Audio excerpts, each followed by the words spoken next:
આ સ્ટોરી છે એક એવા ગુજરાતના આઈપીએસ ઓફિસરની જેમણે યુવાનીમાં ગરીબી અને સંઘર્ષની બેડીઓ તોડીને આકાશને આંબ્યું છે. ગુજરાતના પાલનપુરના એક નાના ગામડામાંથી આવતા આઈપીએસ ઓફિસર સફીન હસનનો પરિવાર આર્થિક મુશ્કેલીઓથી ઘેરાયેલો હતો. પિતા ઇલેક્ટ્રિશિયન તરીકે અને માતા ગૃહિણી તરીકે કામ કરીને ઘર ચલાવતા. દિવસના માત્ર 150 થી 200 રૂપિયાની કમાણીમાં જીવન નિર્વાહ કરવો અઘરો હતો. આઈપીએસ ઓફિસર સફીનના ઇલેક્ટ્રિશિયન પિતા દરેક વાયર અને તેના દરેક જોડાણમાં પોતાના પુત્રના ભવિષ્યનું સપનું જોતા હતા. તેમના માટે સફીનની સફળતા ફક્ત એક ઉપલબ્ધિ નહોતી, પણ તેમના જીવનભરની મહેનતનું પરિણામ હતું. આર્થિક તંગી એટલી હતી કે સફીનને ધોરણ 10 પછી ભણતર છોડવું પડે તેમ હતું. પણ તેમની આંખોમાં કંઈક અલગ જ સપના હતા.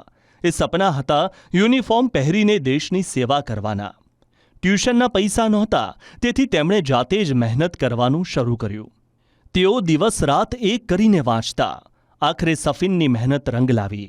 તેમણે ધોરણ 10 અને 12માં ઉત્તમ ગુણ મેળવ્યા.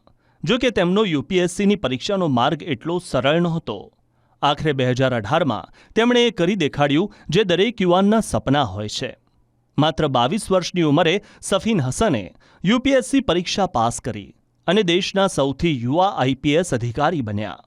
આ તેમની ફક્ત સફળતા નહોતી, પણ હજારો ગરીબ અને સામાન્ય પરિવારોના યુવાનો માટે પ્રેરણાનો સ્ત્રોત હતી. એક આઈપીએસ સફીને સાબિત કર્યું કે સાચી લગન અને સખત મહેનત હોય તો કોઈ પણ સ્વપ્ન અશક્ય નથી.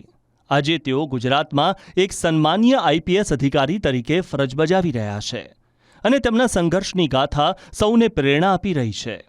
આ સફળતા એક પિતાના પ્રેમ અને બલિદાનની છે, જેમણે એક સામાન્ય ઘરના યુવકને દેશનો સૌથી યુવા આઈપીએસ અધિકારી બનાવ્યો.